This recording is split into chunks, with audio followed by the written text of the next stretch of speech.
seja, poxa, uma folha, eu consigo falar ele, irmãos, em 5 minutos para você, porque a mensagem de Deus ela é rápida, direta e objetiva. Quando Deus te manda falar alguma coisa, irmão, Deus sabe exatamente o que você tem que falar. Então, para Deus, não tem meio termo, não tem talvez, não. Para Deus é sim, sim, não, não. Então, Deus é bem rápido e bem direto. Mas se os irmãos me derem só mais alguns minutinhos, eu gostaria de falar tudo o que Deus tem para nós nessa noite detalhadamente. Abramos as nossas Bíblias no livro de Mateus, no Evangelho, segundo escreveu Mateus, no capítulo 16.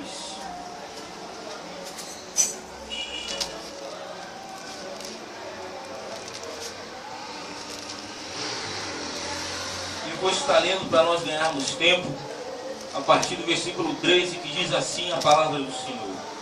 E chegando Jesus às partes de Cesareia de Filipe, interrogou os seus discípulos, dizendo: quem dizem os homens ser o Filho do Homem? E eles disseram: uns João Batista, outros Elias, e outros Jeremias ou um dos profetas. Disse-lhes ele: e vós, quem dizes que eu sou? E Simão Pedro respondendo disse: tu és o Cristo, o Filho do Deus vivo.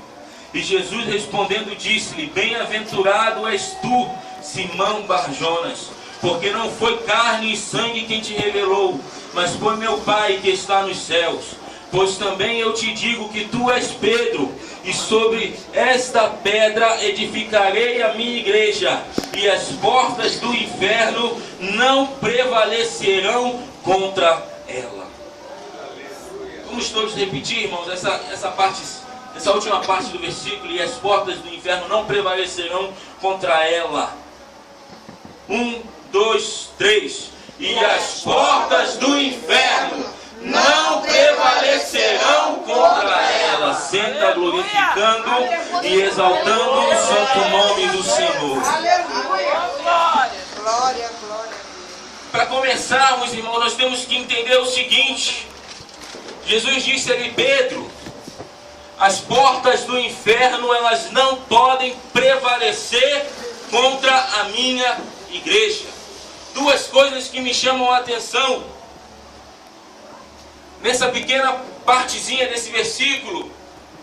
E se nós formos parar para analisar, e eu nunca tinha parado para analisar, eu já cansei de ler e reler esse versículo, e eu nunca tinha parado para analisar. E uma certa vez, numa festividade dos adolescentes lá na sede, um jovem pregando,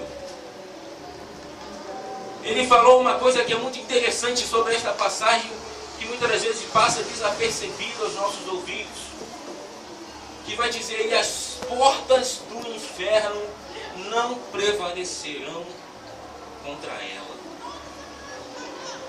Ele falou que vamos parar para analisar esse versículo: e as portas do inferno. E assim eu parei para analisar, e eu falei: Senhor, eu quero falar alguma coisa sobre isso. Deus me mostra uma revelação, alguma coisa.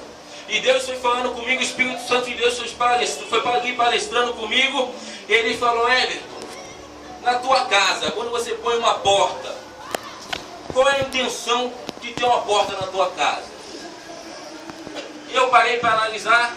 A porta, a intenção de ter uma porta na nossa casa é para ninguém entrar, além daqueles que nós queremos que entre. Eu falei: interessante. E as portas do inferno não prevalecerão contra a igreja do Senhor. E ali eu entendi uma coisa, irmãos: a igreja do Senhor ela não vive na retaguarda. A igreja do Senhor ela vive no ataque. Quem está no contra-ataque é as portas do inferno. Porque as portas do inferno, quando a igreja contra-ataca, elas não podem prevalecer contra a igreja do Senhor. Então nós, como igreja de Cristo, nós não podemos esperar que o inferno nos ataque. Não, irmãos. Nós é que temos que estar constantemente atacando e brigando contra as potestades malignas que tentam atuar na nossa vida. Porque, irmãos, você pode reparar que quando você para, parece que a força do nosso inimigo ela é maior. Você uma hora você está bem, você está forte. É capaz de Satanás aparecer na tua frente, tu fala, show Satanás, ele vai embora. Mas às vezes também tem dias que você está tão fraco, está tão desanimado, e que você percebe que não está dando. Uma coisa que eu já disse que os irmãos gravem, a igreja ela vive em ataque. A igreja ela não vive recuando. A igreja ela não vive esperando alguma coisa, alguma atitude. Não, a igreja ela tem que avançar. A igreja ela tem que avançar. Deus disse para Moisés, Moisés está clamando a mim porque diga ao povo que marche. Não é para parar em frente à dificuldade, não é para parar em frente ao mar vermelho, não é para parar em meio à adversidade que aparece no dia a dia, é para avançar. E se as águas não se abrirem, irmão, passa por cima dela nessa noite, porque maior o que está contigo do que o que está no mundo. Oh, glória a Deus, aleluia, Deus. E parando para analisar mais uma parte desse versículo que ele diz a igreja. E nós vamos parar para analisar o que significa a igreja do Senhor. E muitas das vezes nós achamos, e muitos têm esse pensamento, muitos têm esse achismo de pensar que a igreja do Senhor são paredes. Que a igreja do Senhor são templos construídos pela mão de homens. Mas a igreja do Senhor, ela não é visível. Ela é invisível. A igreja do Senhor é uma junção de pessoas, sim, mas é uma junção de pessoas que fazem a vontade de Deus, independente de onde ele esteja. Então, mais um ponto em que nós paramos para analisar. A igreja, ela não é visível. A igreja, ela é invisível. Então, fala para o teu irmão, você é a igreja do Senhor. E mais uma coisa que eu analiso, que a nossa irmã estava falando, que muito me chamou a atenção, porque realmente muitos estão preocupados em paredes largas, em templos enormes, em púlpitos grandes de vidro, sei lá o que. Caro irmãos, Deus não está preocupado com isso. Aleluia. O único templo que Deus está preocupado é o templo do Espírito Santo, que somos eu e você. Deus não está preocupado com a parede, se está pintadinha, se está rachada, se está caindo aos pedaços, não, irmãos. Deus quer saber que o templo de você está de pé. O templo que somos nós, ele tem que estar de pé na presença do Senhor. E quando nós paramos para analisar e pensamos nisso, nós vamos ver que não interessa o lugar, o que interessa é estar firme na presença do Senhor, estar com a sua casa, com a sua vida, com o seu altar edificado sobre a rocha que é Cristo. Glória a Deus, aleluia. E muitos param para analisar, e muitos param para pensar, e nós vamos ver que nos dias de hoje o que mais tem são pessoas, como hoje nós estamos aqui pregando e falando sobre a igreja, que é uma festividade da igreja, estão parando para olhar quem é o dirigente. Estão parando para olhar quem é que tem dom de revelação aí, quem tem dom de profecia, quem é que tem o dom de cura, quem é que tem o dom da palavra. E nós vamos ver que muitos estão colocando a sua confiança no homem. Muitos estão olhando para o homem. E uma das coisas interessantes em que eu vi esta tarde, um estudo muito lindo, eu fui pesquisar, eu falei, Senhor, aqui vem falando sobre a pedra, que Deus vai edificar a igreja sobre a pedra. Eu falei, vamos pesquisar então o que é essa pedra. Que pedra é essa? E nós vamos entender que no meio dessa frase de Jesus ali, muitos tiraram proveito para mudar um pouquinho as coisas. num dos meus estudos ali eu percebi que tinha um desenho, irmãos, aonde a fundação da casa era Pedro e tinha uma pedra de esquina que era Jesus e o resto se edificava em cima de Pedro. Eu falei, Senhor, como assim? Então Pedro que é a fundação da igreja? E muitos contestando e falando isso e dizendo que ali Jesus estava dizendo que era sobre Pedro que ia edificar a igreja do Senhor. Eu falei, Jesus, misericórdia. Então, onde é que esse pessoal está tirando uma coisa dessa, Jesus? E aí eles citaram um versículo onde Paulo diz o seguinte aos Efésios, no capítulo 2, no versículo 20. No capítulo 2, versículo 20 de Efésios, diz assim a palavra do Senhor: edificado sobre o fundamento dos apóstolos e profetas, tendo por pedra angular o próprio Cristo Jesus. E ali eles citaram esse versículo e falaram, então, Jesus está em cima dos apóstolos e dos profetas. Ou seja, o fundamento principal da igreja não é Cristo, e sim a doutrina dos apóstolos. Eu falei, Jesus, se nós não pararmos para ler bem a palavra do Senhor, nós vamos ser muito enganados. Nós vamos ser muito enganados. E eu falei, eu tinha acabado de ler um versículo lá em Coríntios, eu falei, isso aí é falta de ler Bíblia. Eu tinha acabado de ler um versículo lá em Coríntios, onde o próprio Paulo diz o seguinte, em Coríntios, segundo a Bíblia aqui está escrito antes de Efésios, e vai dizer o seguinte, porque ninguém pode pôr outro fundamento, além do que já está posto, o qual é Jesus Cristo. E um erro muito simples, irmãos, ao qual nós aprendemos na escola, que é o seguinte, interpretação de texto.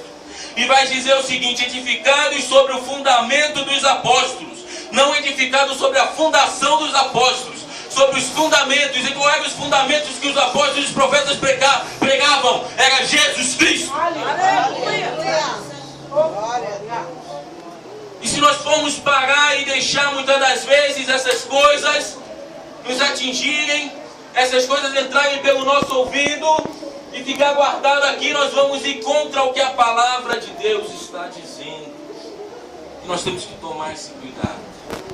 Porque para ser igreja do Senhor, irmãos, você tem que estar aqui, 100%. Para ser igreja do Senhor, irmãos, não é entrar numa igreja bonitinha, uma igreja templo, aqui de 4 paredes bonitinha, e dizer e sentar aí, e ser fiel no dízimo, e ser fiel na oração, e estar sempre na oração, fazendo jejum, tá vindo na consagração, escola dominical, culto de doutrina. Ei, irmãos, ser igreja do Senhor é viver para Cristo. Aleluia! É morrer para o mundo e viver para Cristo.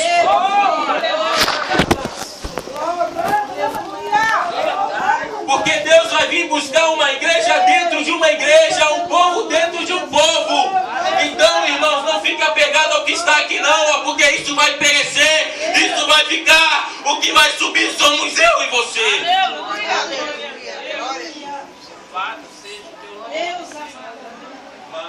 E muitos estão depositando a sua confiança, como estavam aqui, aqueles que estavam lá, que fizeram aquele estudo lá, confiando em Pedro. E Pedro era o fundamento da igreja. Eu falei, Jesus, como é que Pedro é o fundamento da igreja? Se Jesus é muito maior, como é que Jesus se pôs em cima de Pedro, irmão? Jesus, isso não existe. Mas é o que muitos estão fazendo, porque estão depositando a confiança no homem. Estão querendo arrumar um jeito de explicar que o homem que orar para homem, rezar ou sei lá o que, vai dar algum efeito, vai surtir alguma coisa. E nós sabemos que nós só alcançamos a Deus por Jesus Cristo. A palavra de Deus diz que ninguém vem ao Pai senão por mim. Por mim quem, irmãos? Jesus Cristo. Então, irmãos, não façamos como muitos têm feito, que têm posto a sua confiança no homem. Porque a pedra principal, a coluna principal, o que sustenta a igreja não é o pastor, não é aquele que tem profecia, não é aquele que tem o dom de cura. O que sustenta a igreja de pé é o Espírito Santo de Deus, é Jesus Cristo. Aleluia, Deus. Não tem outro. Aleluia. Não há outro. O que sustenta a igreja é Jesus Cristo. E ali eu estudando, eu falei, o que é uma pedra angular, Senhor? Me mostra o que é.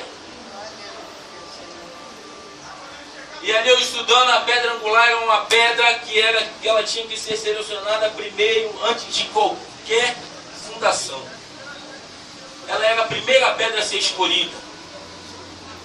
E qual era esse processo que a pedra passava para ser escolhida? A pedra, ela era talhada ali para ficar na posição de esquina. Quase que um L. E a pedra, ela passava pelo teste do fogo. Porque ela tinha que ser resistente, porque a partir dela iam subir as outras pedras. E se ela fosse fraca, a construção caía.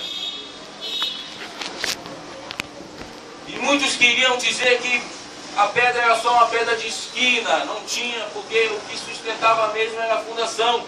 Mas nós vamos entender, como eu estudei, naquela época, irmãos, eles não tinham o entendimento que nós tínhamos hoje. Hoje, para a gente fazer uma obra, a gente primeiro acerta o terreno, cava a sapata, enche a sapata, põe ali aquela armação de ferro, põe a coluna, né, nos cantos, põe a coluna, enche de concreto ali. Naquela época não tinha isso, era só pedra. Então a pedra que estava ali, que era tanto para medir e fazer ali uma regulagem ali do traçado da casa, da construção, ela tinha que ser a mais forte para sustentar todo o peso. E muitos queriam e tentam afirmar que a edificação era diferente, que tinha outro fundamento, que pode até haver outro fundamento, e isso não existe. E nós sabemos muito bem disso, porque o único fundamento é Jesus Cristo. E existe, irmão, nos dias de hoje, como eu já bem falei, pessoas que têm depositado a sua confiança no homem, pessoas que têm depositado a sua confiança em pessoas influentes.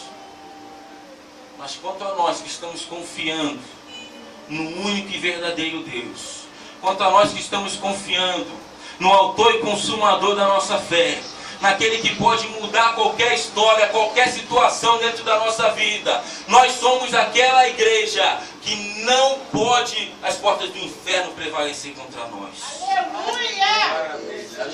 Glória a Deus! E o inimigo, ele usa de estratégias e muito bem elaboradas e inteligentes para nos tirar do caminho e para nos fazer nos desviar desta edificação, nos fazer desviar do projeto de Deus, nos fazer desviar do que Deus tem proposto para nós. E o inimigo, ele quer parar essa edificação na nossa vida, para você não ser igreja do Senhor. E uma das estratégias que o nosso inimigo usa é o desânimo. Não estou inventando não, irmão, já está aqui, tá? Se tem alguma coincidência, já estava escrito, então a culpa não é minha, fala com Deus. É o desânimo. E uma das coisas que eu estava falando com o pastor, que eu ouvi uma pregação, e ele dizia assim, lá em Josué capítulo 1, e Deus virava para Josué e falava, Josué, esforça-te e tem bom ânimo. E aquele pastor naquela pregação, ele disse o seguinte, Deus não estava pedindo para Josué não, Deus estava ordenando a Josué, esforça-te e tem bom ânimo. E ali eu parei para entender o seguinte, Deus não está ali falando com Josué, de repente, vamos Josué, vamos. Não, Deus estava ordenando a Josué, Josué, esforça-te. Então somente esforça-te e tem de bom ânimo, porque eu vou ser contigo assim como eu fui com Moisés. Então Deus exige de nós, esforça-te e tem bom ânimo. Aleluia, Jesus. Porque a palavra do Senhor vai nos dizer o seguinte, lá em Provérbios, diz o seguinte: se te mostrares frouxo no dia da tua angústia, assim será a tua força. Pequena, assim será a sua força. Então no dia da tua angústia, no dia da tristeza, faça como Davi. No dia da minha angústia eu clamei ao Senhor. Aleluia. Aleluia. Sabe o que ele fez? Ele ouviu a minha oração. Ele ouviu o meu clamor. E sabe aquilo, irmãos, que está te afligindo, sabe aquilo que está te atingindo? Quando você clama ao Senhor, Ele é o socorro bem presente na hora da angústia. Não existe tristeza que permaneça diante da presença dEle. Aleluia. E uma das outras estratégias que o inimigo usa são heresias que têm se formado nos dias de hoje. E Paulo nos adverte o seguinte: para que não sejamos mais meninos inconstantes e levados em roda por todo vento de doutrina, pelo engano dos homens, que com astúcia enganam fraudulosamente. Antes, seguindo a verdade em amor, cresçamos em tudo naquilo que é a cabeça, Cristo, do qual todo o corpo, bem ajustado e ligado pelo auxílio de todas as juntas, segundo a justa operação de cada parte, faz o aumento do corpo para a sua edificação em amor. Efésios 4, do 14 ao 16. Para que não sejamos levados em roda por todo o vento de doutrina, pelo engano dos homens que com astúcia enganam fraudulosamente. E nós sabemos que não são poucos. Nós sabemos que não são poucos, porque muitos se aproveitam do seguinte, irmãos, que é muitos que estão dentro da casa do Senhor, às vezes diz que não tem tempo para ler a Bíblia. Deus disse: o meu povo ele erra por falta de conhecimento. E se nós não buscarmos conhecer e aprender da palavra de Deus, nós vamos ser levados por qualquer frasezinha, por qualquer profecia.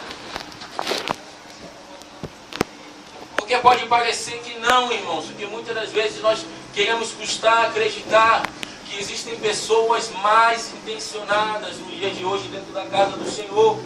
Muitas das vezes nós custamos a acreditar que existem pessoas que só estão de olho em crescer, só estão com pensamento em dinheiro, só estão com pensamento em sucesso, em reconhecimento próprio. Enquanto que a palavra diz que é necessário que nós diminuamos para que Ele cresça. É necessário que nós diminuamos para que Ele cresça. Então é necessário de nós uma posição, é necessário de nós uma busca incessante, uma leitura diária da palavra de Deus, para que essas coisas não venham nos pegar no meio do caminho. Porque a intenção do diabo é te parar. A intenção do diabo é fazer você ficar desanimado, ficar trancado dentro de casa, ficar ali pensando: nossa Senhor, quantos problemas, olha só a situação, olha só como é que está a minha vida, e nada acontece, nada é feito. E quanto mais você se prostra, irmão, menos coisas são feitas mesmo. Porque o crente, quando ele está prostrado, ele não ouve a direção de Deus, ele não ouve a voz do Espírito Santo de Deus. Deus disse: ei, levanta-te, põe-te de pé, e eu falarei contigo. Então põe-te de pé nessa noite, que Deus vai falar contigo nessa noite. Deixa Deus falar contigo nessa noite. Glória a Deus. Aleluia. Lá em Salmos 118, no versículo 8, vai dizer: é melhor confiar no Senhor do que confiar no homem. Aqui em Mateus também vai nos dizer que aqueles que guardam as palavras do Senhor Assemelhá-lo-ei ao homem prudente, que edificou a sua casa sobre a rocha. E aquele que não guarda, assemelhá-lo-ei ao homem imprudente, que edificou a sua casa sobre a areia.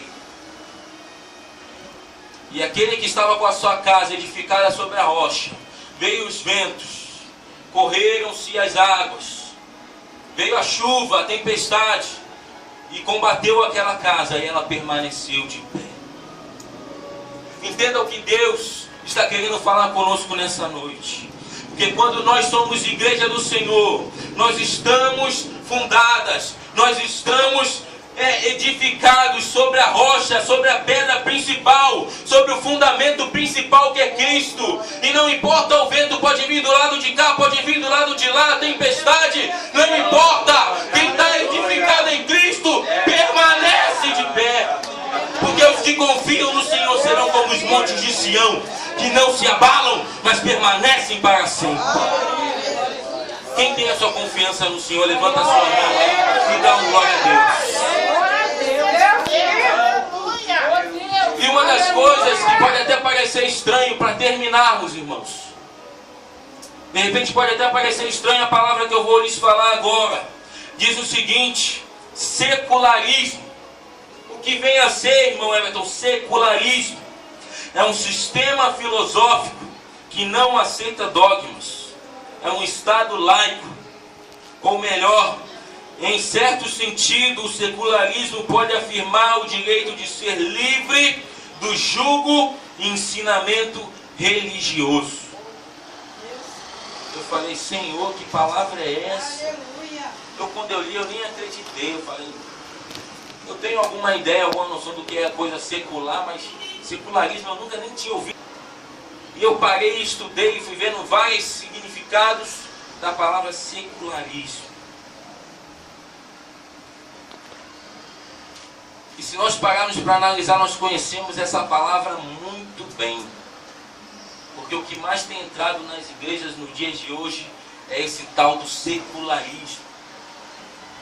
É o tal do não tem nada a ver. É um tal de que a Bíblia fala, mas para mim está certo, então eu vou fazer.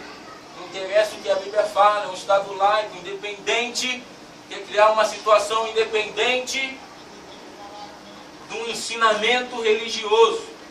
É um secularismo, aonde não interessa, onde não há diferença entre o que está dentro e o que está fora, aonde não há diferença entre a luz e as trevas, aonde não há diferença entre o certo e o errado.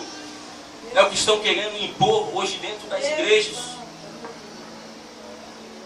Mas quando Tiago lá no capítulo 4 ele diz o seguinte: